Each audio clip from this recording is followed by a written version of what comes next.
Hello বন্ধুরা, আশা করছি আপনারা খুব খুব ভালো আছেন, সুস্থ আছেন। আর আপনাদের সামনে আমি একটা নিউ ব্লগ নিয়ে এসে গেছি।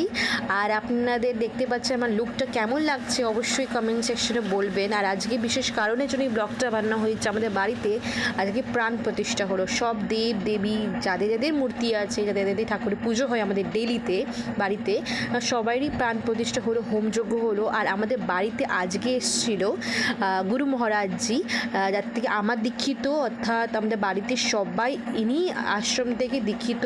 অ্যাকচুয়ালি আমাদের বাড়িতে সবাই কালী দীক্ষিত, অর্থাৎ কালী পুজো আমাদের ইষ্ট দেবী বলা হয়, কি মা কালী আমাদের ইষ্ট দেবী।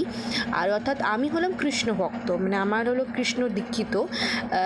কেন কি আমাদের বাঙালির বাড়িতে আপনি জানতে পারছেন কি মাছ মাংস ডিম ছাড়া তো খাওয়াই হয় না। অর্থাৎ আমি তার মাঝখানে হঠাৎ করে কৃষ্ণ ভক্ত কীভাবে হলাম, আর কৃষ্ণ দীক্ষিত কীভাবে হলাম, ওই জার্নিটা আপনাদেরকে আমি একটা নিউ ব্লগে শেয়ার জরুর করব। কিভাবে আমি ননভেজ থেকে ভেজ হলাম, কিভাবে আমি যে মানুষটা পুজো পাঠ করতাম না সে হঠাৎ করে এত ভক্ত কিভাবে হলো, সে জার্নিটা আপনাদেরকে শেয়ার করার চেষ্টা করব আমি অন্য ব্লগে।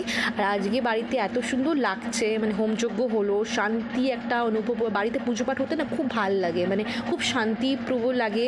আর হোমযজ্ঞ হতে গুরু মহারাজ বাড়িতে আসতে খুব ভাল লাগে, মনটাও খুব ভালো লাগে। আর আজকে বাড়িতে মানে নিরামিষ রান্না, তো আমি নিরামিষ খাই বলে কোনো অসুবিধা হয় না। উনিকে খাওয়া দাওয়া দেওয়া হলো, বাড়িতে এত সুন্দর হোমযজ্ঞ হলো না, বাড়িতে এত শান্তি মানে একটা হয় না। তো আজকে দেখতে পাচ্ছ আমি কিন্তু তুলসী মালা পরি আজকে, বিশেষ প্রয়োজনে কোনটি মালা ধারণ করা হলো মোটাটা।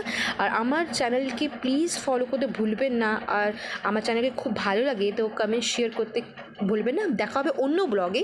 বাই বাই, ভালো থাকবেন সবাই। বাই।